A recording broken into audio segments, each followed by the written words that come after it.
Josh Katzenstein, Chief Revenue Officer for Crescent, Canna, and Crescent 9 THC Seltzer. I'm Joe Gerrity, the co-founder and CEO. So Crescent Canna launched as a hemp company back in 2019. It was 3 founders from New Orleans and 1 from Charlotte. And at that time, we just started making some CBD products. We were manufacturing them in Charlotte because that co-founder had some manufacturing experience. So we started selling CBD products, throughout the Southeast, but primarily in Louisiana and North Carolina. And as the legality of hemp-derived THC became more clear, we started offering some THC edibles in 2021. And we saw some significant growth once we jumped into that space. But we kept talking about what we could do that was more unique. We'd seen some beverages out there and thought maybe that was the best path forward. So in order to do that, we hired a sales director who had been working at Republic National Distributing Company in New Orleans for about 10 years. And we also hired someone with some formulation experience from the cannabis industry out in Oregon, who had grown up in New Orleans. He wanted to move back, so we brought him in. And after some months of R&D, we launched Crescent 9 THC Seltzer in February 2023. We launched it here in New Orleans, which is where Joe and I both live, and we got it here in time just for Mardi Gras that year. Fast forward about 3.5 years later now, we sell Crescent 9 in 20 states. It's available in every state in the Southeast, but we go up north to New Jersey on the East Coast, as well as Wisconsin and Illinois in the Midwest. And, we obviously continue to sell, some of the products that help us get to this point, but our primary focus is on these beverages because we are seeing incredible success across, several states and several channels. And that is, pretty much the story. Yeah, to back it up a little. So when we were selling gummies originally, before we entered the beverage space, we started making some money. And we wanted to do something to scale, to get bigger. And ultimately we decided that gummies are, no offense to the gummy manufacturers, they're fairly easy to make. There's not really a lot of complexity to those products outside of different packaging changes and maybe the way you actually distribute them and sell them. So we looked into co-packing originally with the product and figuring out how we could have somebody make it for us to see if this was going to work.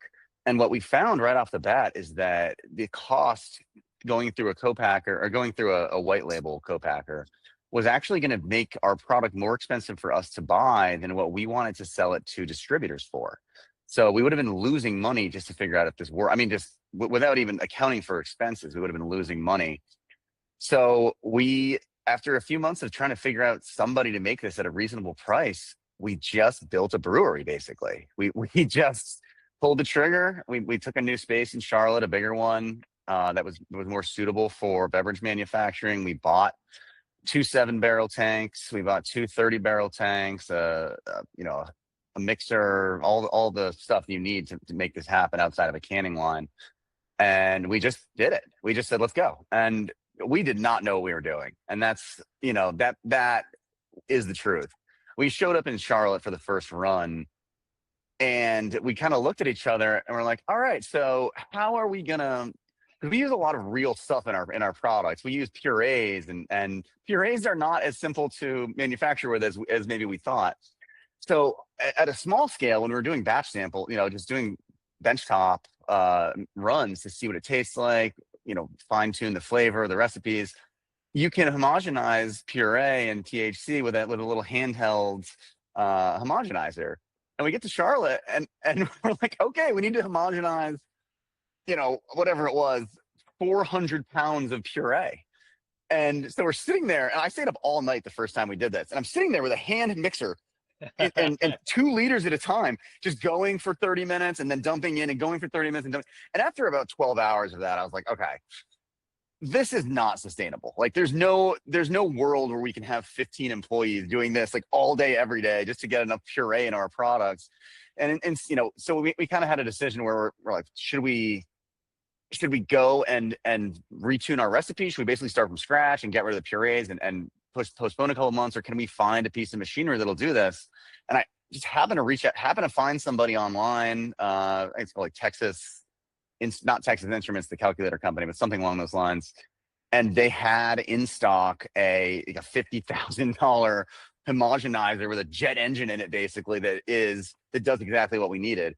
So we ordered that, and that really made the process a lot simpler. But we showed up at MJ BizCon in November of 2022, and we had this beautiful booth. We had our colors. It was huge. It was awesome. We had these beautiful cans. And we had no product, and we weren't even close to having product yet. Realistically, we thought we had a reasonable time frame, but we just didn't. So we're handing out these cans, right? And not handing out, we're showing people, and we're telling them this is not the product. There's nothing in here. And by the time the convention is done, 50 of the 100 sample cans we had are gone. So the first 50 times that people probably tried Crescent 9, they were just drinking like tepid water, like from like some random brewery that we found to seal the cans for us in Vegas. So it was an interesting start, and then we actually got going. It was Mardi Gras of 2023, which down here is a big deal, and it just hit, man. Everyone bought it. We sold out almost immediately, and for the first year before we really learned how to scale our operation, we were behind on manufacturing. Josh can tell you. I mean, he's like, man, I could really sell some product if we had some product. And since then, it's gone well. I mean, we're the number one brand in Nielsen. We've faced a lot of criticism from the industry because our target price was to be around the same as craft beer. Mm-hmm. And when these products first started coming out, I mean, that was not what people were charging. They were charging $20, $25, $30 for a 4-pack. And we just never thought that was sustainable. So we faced some industry criticism early on, but I think what other people have found is what we found early is that if you build something to scale, then these costs go down tremendously. And if you're not operating these businesses like you're a drug dealer, then you don't necessarily need to make drug dealer margins.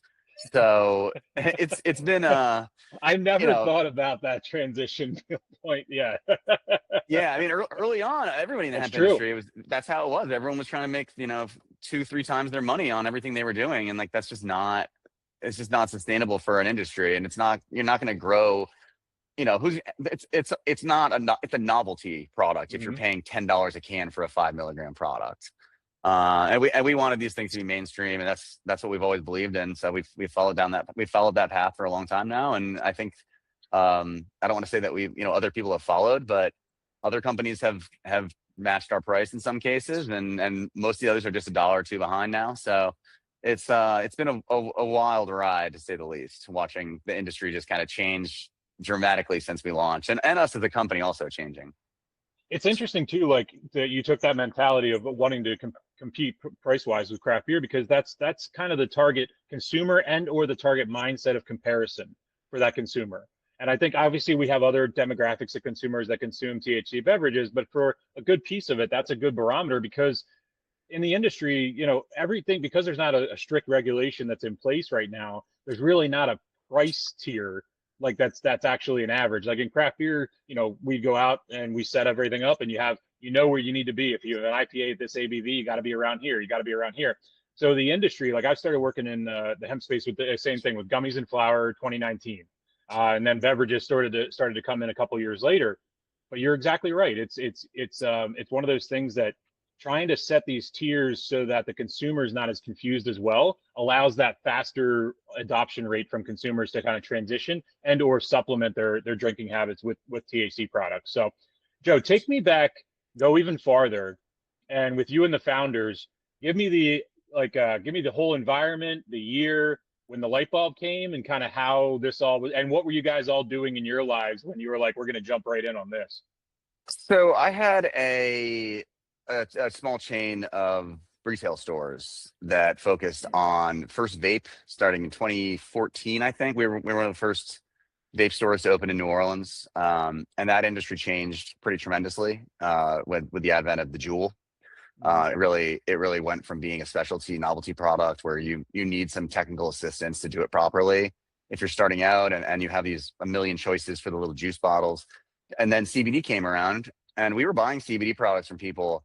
And man, they sucked. I don't mean to be rude to these people who are doing it early on. I was selling them, and I was selling them, had to fire people because they were tasting horrible. Yeah. They were horrible. I mean, everything from the professionalism of the organizations to the products themselves to the way they were testing just wasn't what we expected. And we met a gentleman, Rob Lind, who's our chief of manufacturing, one of the co-founders, and he was working for a big CBD company, and they treated him poorly. And he said he'd be willing to take this plunge with us and see how this goes. And we raised. I have a real estate background also. I have a property management company and real estate brokerage. I do investing.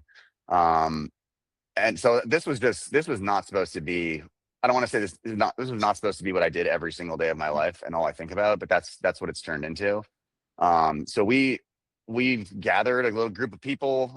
Our chief marketing officer is one of my good friends and co-owners in the business, and we thought we had a good team between manufacturing, management, marketing, and production. So manufacturing, production, yeah.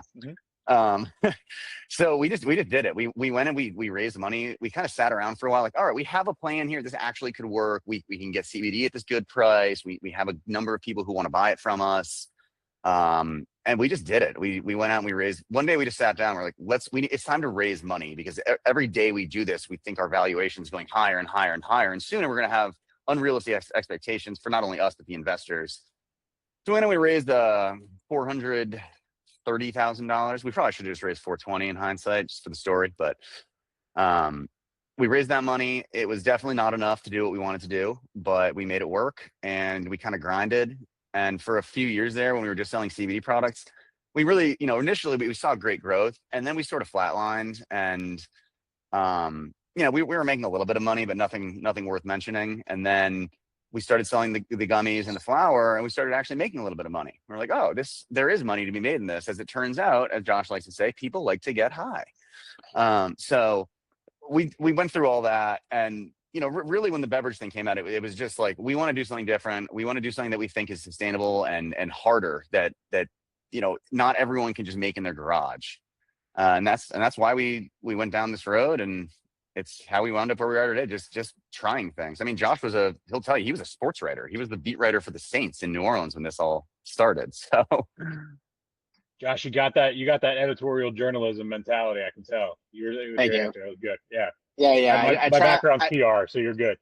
Nice. I appreciate it. Yeah. I mean, so, I was friends with Joe and, the other two founders from New Orleans. And, I'd been covering the NFL for about 9 seasons. I started up in Detroit after college. I was covering the Lions, and then I moved to New Orleans. And my newspaper in May of 2019 got bought out by our competing paper. So I got laid off. And Joe and I were just having lunch one day, and he's like, well, we could use salespeople. And I both laughed. And, I had opportunities elsewhere, but I was born in New Orleans. I finally made my way back in 2016. I was not ready to leave. So I gave it a shot. And, I think before I'd even accepted a job, I went with Joe and a few other guys out to Charlotte for our first production run of CBD products. And box party. We were just folding boxes for tinctures, hand applying stickers on CBD cream and freeze rollers. And we were basically just like racing to see who could fold the boxes the quickest. And so I very quickly learned what goes into this. And at the same time, I quickly believed in CBD, because after folding these little boxes all day, our fingers got cut up quite a bit, and we all put on the CBD cream, and the next morning we were all totally fine, ready to box more and cut them again and do the whole thing. So, that firsthand experience definitely helped. But, every step of the way we've added people, who have really helped us grow. I mean, at this point now, our sales team has 19 people on it, and most of them come from a beverage background, all sorts of, we've got beer people, we've got spirits people, we've got energy people. And, every time we hire someone, I'm learning something else from them. And, just to go back quickly to, what Joe was talking about, the price, like that has been our mindset, on this beverage space from day one, because we saw the way the margins were crazy with CBD, and then they went crazy with the edibles. And, there's already a playbook for beverages. So we thought if we use that playbook, we can make something that is affordable and approachable, because there are people who use cannabis every single day. There are people who use alcohol every single day. So we thought if we could be at the right price, that people could make this an everyday product. They could use it instead of the cannabis products they were using. They could use it instead of the alcohol products they were using. And, it really has taken shape like that. It helps that they taste really good. Obviously we're biased, but I've tried a ton of drinks, and there are very few that I would, really consider drinking instead of a Crescent 9. And, it turns out a lot of people agreed with us, and we're seeing that, with our sales and, with our growth. Let's shift a little bit out of the story base and let's talk about the legislation. Let's talk about great. Yeah, exactly. So we got we're in here to talk about also with Regulate, Don't Ruin, NC. We kind of established your story. Everybody can connect with that type of a story. Now I want to know how this has affected your lives currently, and then what you kind of see and what you're doing to make that and affect that change moving forward. Well, I don't sleep anymore. That's fun. Yeah, this is the most stressful thing I've ever experienced professionally in my entire life. And I flipped houses, which is a nightmare at times. Had retail stores, dealt with a lot of things, and this is the worst. It's the unpredictability of it is impossible to deal with. There's no one has any idea what or when something is going to get done. The people that we work with are like, I know, it's cliche, but a lot of us at least are really close. Like, we hang out on the weekends. We hang out after work. We have a good time at the office. We enjoy each other's company. And the idea that this is all going to end because some octogenarian senator buoyed by the alcohol industry in Kentucky doesn't like it is absolutely insane to me. It boggles my mind that in a country that values freedom and personal responsibility, that our government didn't even have a vote on this issue. This was just slipped into a piece of legislation that had nothing to do with this. And as a result, hundreds of thousands of jobs are at stake. The products that people in some cases rely on and in more cases love are just going to be gone overnight. And they're going to be replaced with what? Black market options, going to dispensaries in Louisiana where people are still charging $45 an eighth for subpar flower, $80 for a half-gram pen. That's the solution that our government has come up with here, is to ban a year in advance, with a year window, without and we haven't even had real conversations about this yet on the Hill. We can't even get these bills or these amendments in front of committees to discuss them. They're just pulled before they even have an opportunity. And we talk to people who, like, Representative Barr, who, future Senator Barr, most likely. And these guys are all great. I have no qualms with them, but it is very challenging when you're relying on somebody who is focused on so many other things to save your industry and save your jobs and save, this whole brand new category that people obviously love. Look, if nobody was buying this stuff, we wouldn't be talking about this. But it is extremely popular, and it's growing as fast as any beverage category in the country right now. So the idea that this is all just going to disappear without even being discussed in Congress is mind-boggling to me. And frankly, it makes me lose faith in this country. It really does. I have no faith in the government right now. And I think most people would agree. But when you've got a crash course like we have in this, and how dysfunctional and how honestly corrupt all of this is, it is disgusting. And it's a travesty that they're just going to destroy all of this for no reason whatsoever, other than the greed of people with deep pockets. And I don't know what to say. I wake up every day and I don't know what to say. What are we supposed to do? Are we supposed to fire everybody? Are we supposed to go and continue producing product? Now everyone's talking about how, September 30th, that's when we really might have something. September 30th, that means that 6 weeks after that, 7 weeks after that, we either have a company or we don't. Like, how are you supposed to function in that environment? How are we supposed to make decisions about, how are we supposed to make decisions about what to produce, or who to keep on? How are farmers supposed to decide what to put in the ground? Because you don't just put it in the ground and you have a hemp plant and it's processed. Like, this stuff takes time, and it's just disgusting to me. It honestly is. I can't even. I'm not even. This isn't even hyperbole. It's like ruining my life, and I can't understand why it's happening, and I can't understand how we can't get straight answers from anybody in Congress about what they actually think about this. Joe, I want to thank you for giving, like, this is, I'm with you in this, because in the past couple of years, I got sober 3.5 years ago from alcohol and opiates, and hemp beverages saved my life. I tried to get sober 5 or 6 times over the years, and it never worked. And because nothing was good. All it was O'Doul's or any other non-alcoholic beer to transition myself. And I worked in the beer industry. And so it was accepted to be drinking all day long at 8 a.m., 9 a.m., 10 a.m. And hemp beverages gave me a bridge that I needed to get sober. And I've been 3.5 years sober and 4 years in December coming up. But well, congratulations. Thanks, guys. But the reason I say that is because while I reorganized my business, because when this happened and I saw how good this stuff was from a medicinal standpoint as well as a recreational standpoint, I went full bore. This podcast is something I do on the side. It's most of my job is I'm on the road and selling products for different brands into retail and building market development into new areas. My skill set has always been cold opens and business development. And that's what I do around the Mid-Atlantic for certain brands in the space, in the functional space.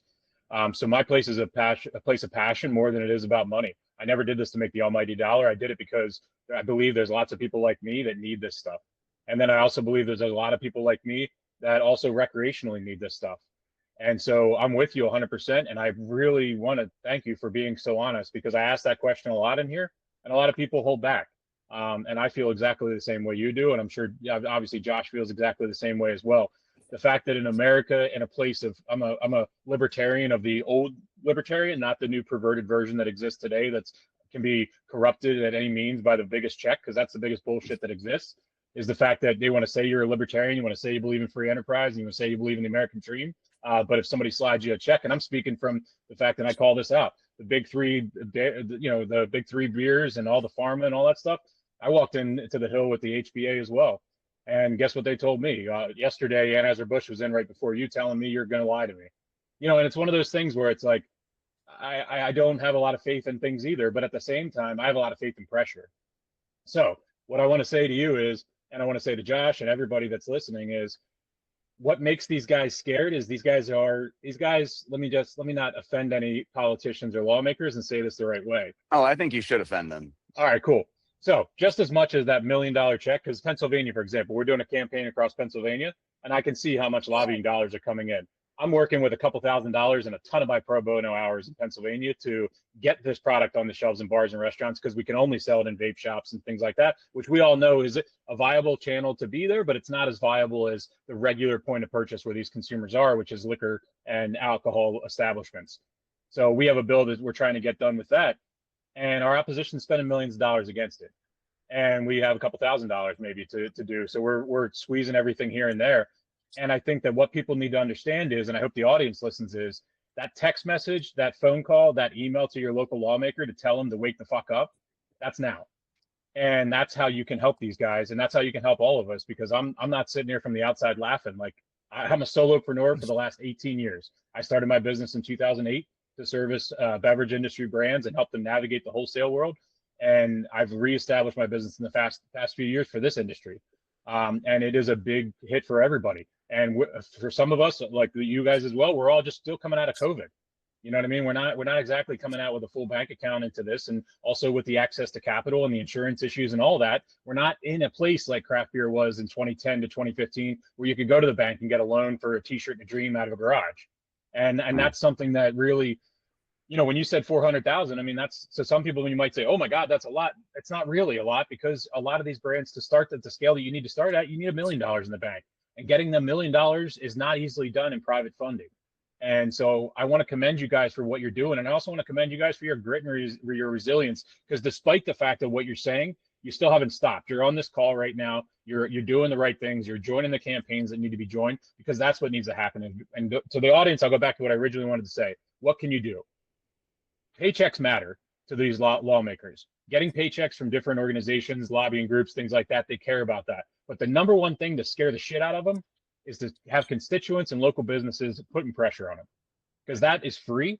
And that is a little bit of your time, whether it's 5 minutes for an email or a phone call. And that is where it really puts pressure on them. And right now, what we're hearing from this Congress and senators and things like that is they're just not hearing enough from the constituents and from the local businesses. So that's my challenge, and I'm sure you guys would agree, as well as some other add-ons as well to that. So I'll tell you what happened to us a few years ago in Louisiana is that we faced an existential threat from the most powerful lawmakers, the richest people, and we were told we were dead.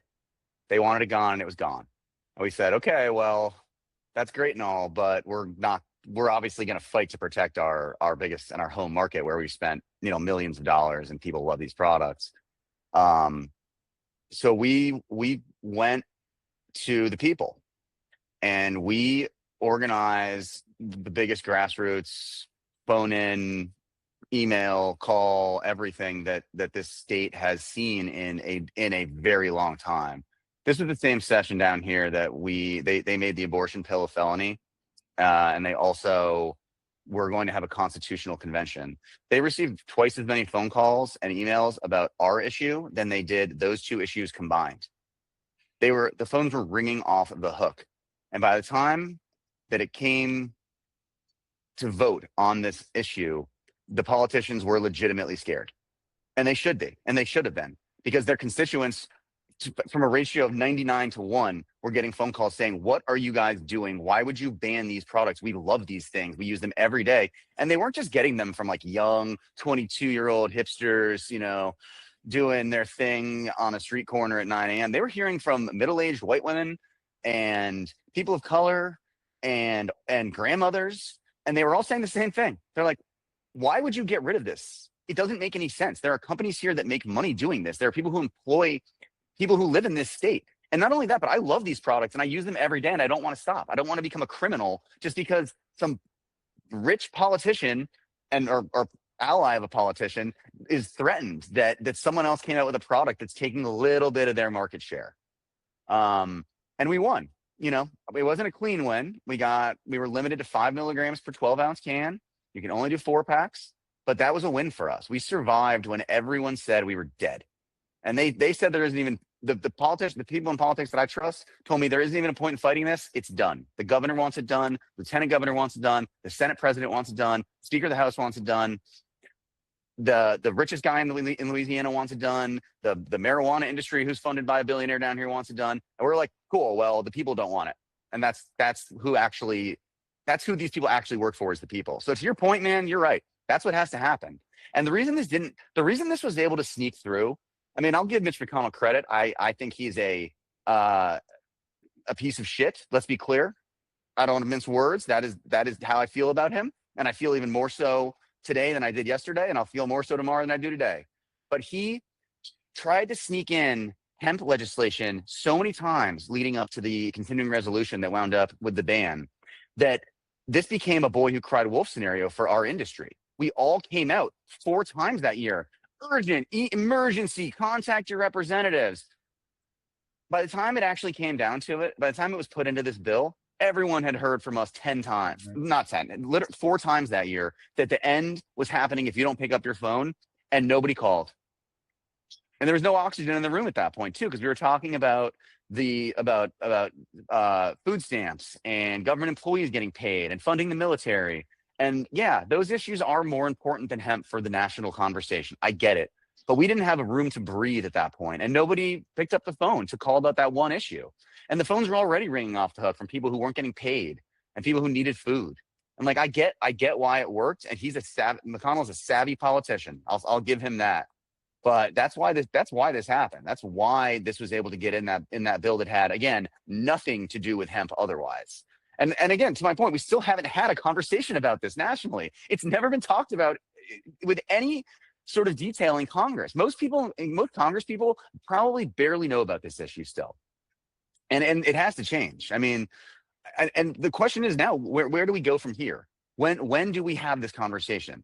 Because we've been told to be patient, oh, let's let the dust settle. Let's figure out. Let's have the marijuana, the hemp folks who are selling flower. Let's have them realize that this is gone. We're on the beverage side, right? I don't really care about flower. I think from a personal level, sure. Would I love for flower to be legal? Yes. Do I think it should be? Yes. Am I going to die on that hill? No. If I'm told a compromise is a beverage bill, then that's what we're going to support, and that's what we'd heard a few months ago. Now, when you look at the legislation that's out there, it's not a beverage bill anymore. It still is this all-encompassing, huge piece of granite. And we're told that, oh, well, when it goes through committees, we're going to turn it into a beautiful sculpture and it's going to get something through. I'm like, can we just have an honest conversation about hemp beverages in this country? Because hemp beverages enjoy popularity that a lot of other hemp products don't. Like, they appeal to a much wider demographic, and gummies too, to some extent. But you can't find issues. Go on Google News, type in hemp beverage, and find one article that shows something negative that's happened in the long term here. Show me that drunk driving accidents are up. Show me that, not drunk driving, I'm sorry, impaired accidents are up. It's the opposite when you look at Colorado when they legalized. Show me that this industry is breaking all these rules that they love to throw out there. Show me that we're actually selling to kids who are under 21. Because I don't know anyone who sells to kids under 21 in any portion of this industry. Even before the laws became that in a lot of states, nobody was selling to under 21 kids, or under 18 in most cases. But the industry is self-policing. And to your libertarian point, like, the industry's done a really good job of weeding out most of the bad actors here. People still like to pretend like that we're this brand new industry and, oh, the sky's going to fall. Cannabis has been being used in this country for generations now. And guess what? We're still here. Everyone's still doing fine. And if you can't buy it from the grocery store, you're going to go buy it from a drug dealer. And how does that benefit anybody?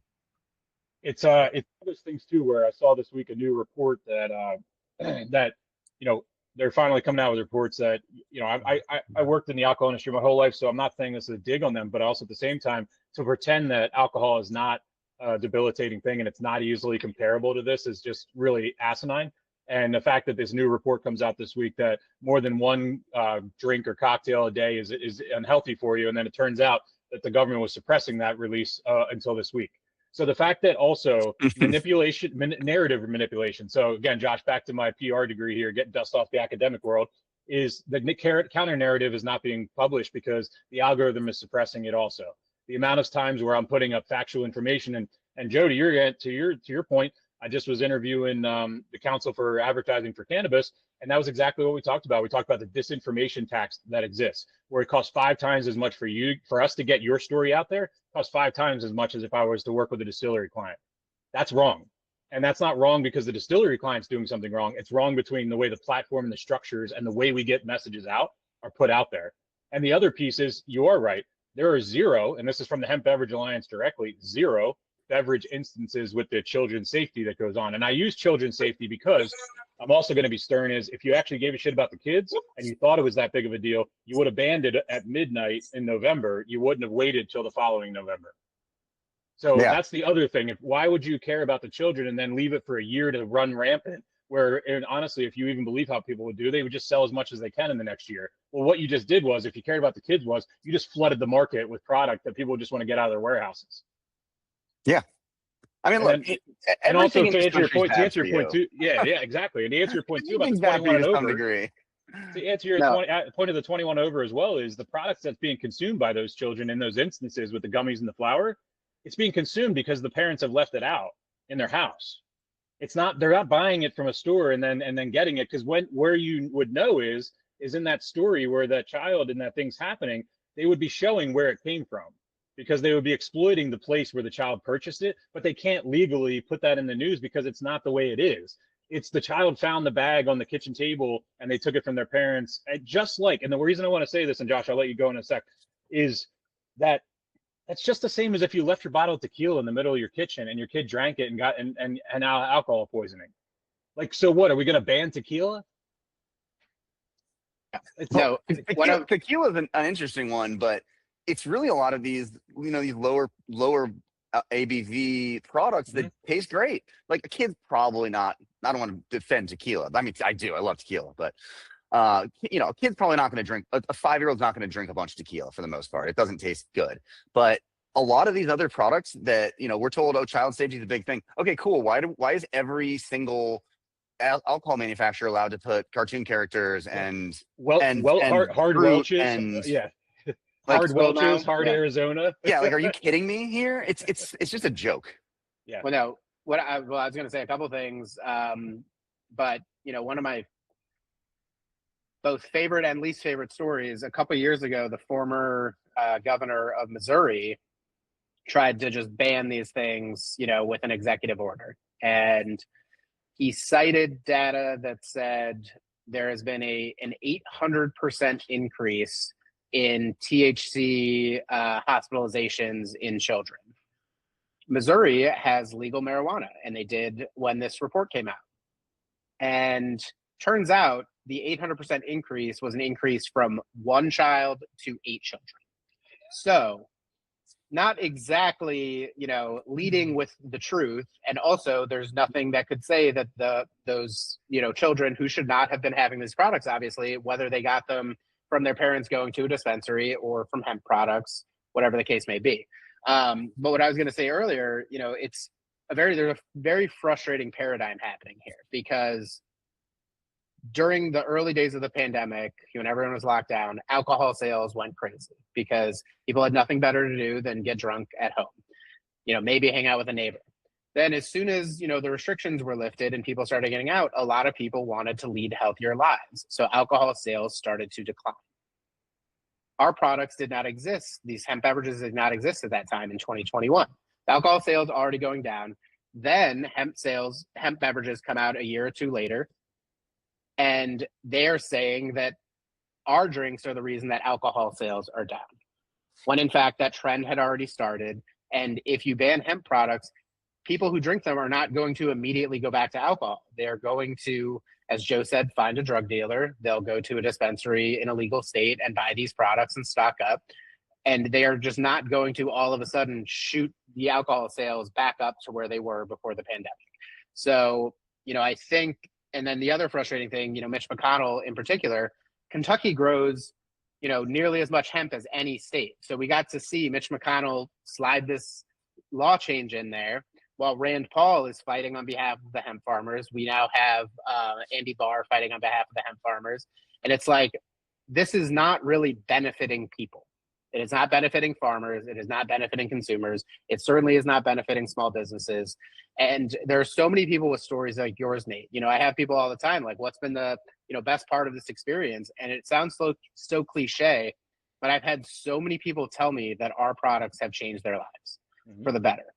There's a liquor store that we love here in New Orleans, and one of the managers, I think, had liver surgery a few years ago. So he works at an amazing liquor store. He cannot drink alcohol, and he loves THC beverages. And there's so many different stories like that, whether it's people getting off of alcohol, pills, other drugs, switching to this, whether, there's all sorts of reasons. And, we want those people to continue leading what they believe is a healthier life now. And if these go away, it, like, from our standpoint, we have, I think, a little over 40 employees. So all of those people would, need to find new jobs. But there are just millions more people who would be negatively affected by this. And there's a very small subset of people who would actually benefit from these products going away. The federal government accidentally legalized THC. But what we've seen is the world has kept moving on. If anything, it has gotten a little bit better.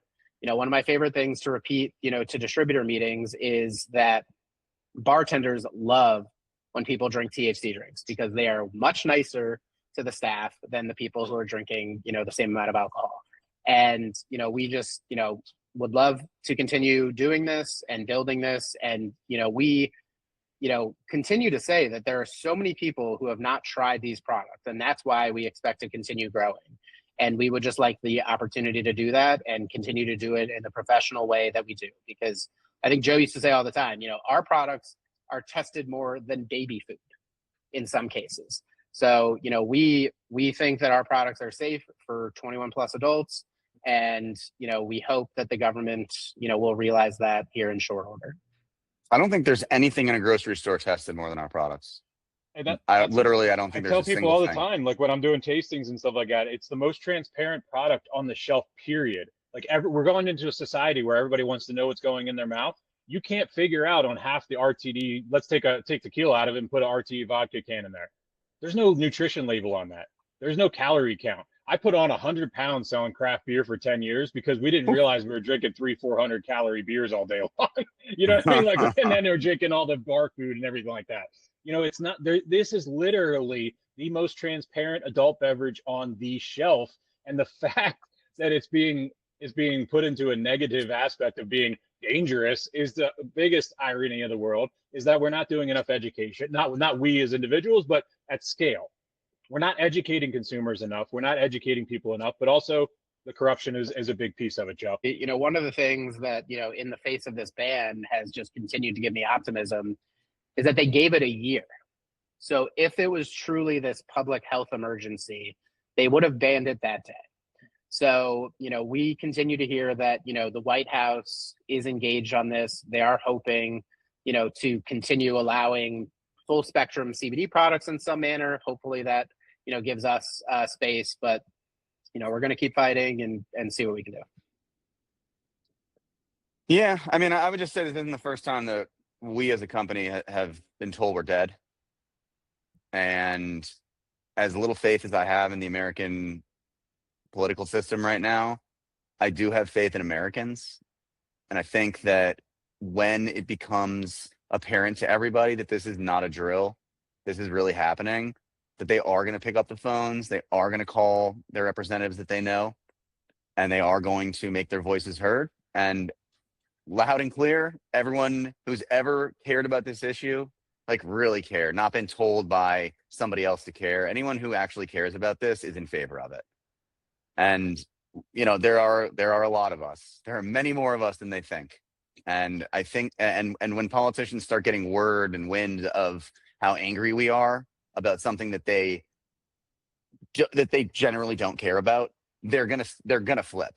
The question is, when does that happen? Is it in September? Is it in the lame duck? Because everyone is paying lip service to McConnell. Oh, thanks for being this guy for 30 years. We're not going to go against you. Or is it, and does it wind up being in the new session? And if it's in the new session, when does it start? How does it go? It's hard for us because, you know, we're going to have product when this is all said and done. It's impossible to sell through everything on that exact date. And if the ban is extended, or I'm sorry, if the moratorium is extended, or if new legislation comes, you have to be prepared, because you built this company that other companies rely on. You know, we're in 10,000 or so stores. Those stores are not just going to hold our shelf place until we get production back on track. And 3 months later, we'll be like, all right, cool. Here are our 6 SKUs. They're going to move on. And they're going to sell to people who have these products. So if something does get done in September, does it all of a sudden require for all of these products to have a sticker on, or to have a little label that says FDA approved, or, you know, made in the USA? Like, and if so, what do we do with this old product? We have to go and sticker everything again. I mean, you're in the industry. Do you realize, I don't think anyone realizes how much time and money and resources are spent putting stickers that nobody reads on cans because some legislature decided, oh, this one needs to say, like Minnesota, it needs to say, this product may not be legal outside of Minnesota. Like, what? Nobody's reading 900 little words on the side of a can. The idea that our product can't be sold there because it doesn't say this product might not be legal in Minnesota, it's just some stupid politician with some dumb idea that for some reason all the other politicians agree with. I mean, it's astounding how much time we've spent putting stickers on boxes and cans to comply with some legal requirement that makes no sense whatsoever. I'm ready for national rules. We all are. Like, we just want to know what we're doing here. We don't want to have to do one thing for one state, one thing for another state. My favorite of those regulations that forced some stickering is that in Florida, you have to have an expiration date. It cannot be a Best By date. It cannot be a born on date. It has to be some variation of the word expiration. And so I think we used to say Best By date, and that made our products briefly illegal in Florida. And, you know, ultimately, like Joe's saying, we just want to know what's happening. And we would be perfectly fine if there is a 5 milligram beverage limit. If that is the new regulation, because, you know, we've already gone through this with alcohol after Prohibition. You know, at the time, it was just 3.2 beer. Now you can, in Louisiana, you can buy Everclear at a gas station, you know? So, we would hope that, if we get the opportunity to sell anything, that we will show, that everything we're saying here is true about the safety and the, interest in these products. And then once we prove that, then it can grow and people can get, the 10 milligrams down the road, or even a little something stronger, edibles, flower, whatever the case may be. Because, out of all the stories, out of all the positive, feedback that we've gotten about how people are using this and why and how it's reshaping their lives, I can only think of one or two negative stories, and that's going across the millions of products that we've sold. It's something that's I'm gonna pick on the hypocrisy of those laws too, where to say like, oh, this isn't legal in another state, we ignore what you just brought up. A great point is with alcohol, people we casually will go like to another state to buy some product because it's not available in the other state, and then called transshipping, where we will take something over a state line and transship alcohol. But it's so normalized because it's happened for so long. It's the same concept. So the more we get our heads out of our asses and put hemp beverages in the same line that we do with alcohol, the more everything makes sense. And I think I agree with you as well with the gummies and the flour. I'm just going to say it. They need to just take a back seat and allow the path to be carved with beverages, and rest easy on the fact that somebody has to take it first. And all three categories are not moving forward at state levels, at federal levels, period. Like the only way anybody's moving forward is a beverage bill moving forward to carve that way. If you live in North Carolina and you want jobs to remain there, businesses to keep growing there, and you want the freedom to go and consume what you want without the government telling you what's safe and what's not, regulate, don't ruin. If you've ever enjoyed a hemp product and want the freedom to make the choices that American adults should be able to make, regulate, don't ruin.com. And I appreciate you guys coming on and having the cojones to do that. And also, it showed because you have the cojones to fight whatever fight you got in your challenge. So coming on a podcast for an hour is pretty easy compared to what you guys are fighting every day. So I want to thank you guys for doing that. Thank you guys for participating in this campaign. And as we're kind of rolling out here, I want everybody in the audience to remember, as much as this is advocacy, education, and ROI for these businesses to be able to show you guys what's going on, tell you these stories, it's also about human connection. Josh and Joe and I have never met before in our entire lives. We've never shared a coffee together, never shared a drink together at a bar or anything like that. This is a human connection. In 2026, human connection is the most important, most valuable thing that we have. So while you're walking down the street, put your phone in your pocket, look a stranger in the eye and smile at them. I challenge everybody every week, 5 minutes of kindness to a stranger, 20 minutes of kindness to strangers every month. You're at the gas station filling up that cup of coffee, look at the person next to you, ask them how they're doing, shut your mouth and listen to their story. Because there's a lot of things going on where our lives might feel full, and we might have a lot of people in our lives that care about us, but there's a lot of people here that are lonely in this world. And there's a lot of people that one piece of human connection could save their day, their week, their month. And God forbid they wanted to exit this earth, it could save their life. And it sounds so minuscule in the grand scheme of things, but it is so important, guys. So 5 minutes a week to be kind to a stranger and connect with human beings, people out there. Everybody regulate, don't ruin NC.com. Support Crescent Canna, support Torch, order DTC if you're not in a state where you have the product available on your shelves. Get that product. Go to their websites, support these guys out there. Josh and Joe, I want to thank you so much for the time today and coming on here and fighting the good fight. Thanks for having us, and thanks for bringing so much attention to this issue and doing your part to keep us alive. Yep. Thank you, Nate. We really appreciate what you're doing.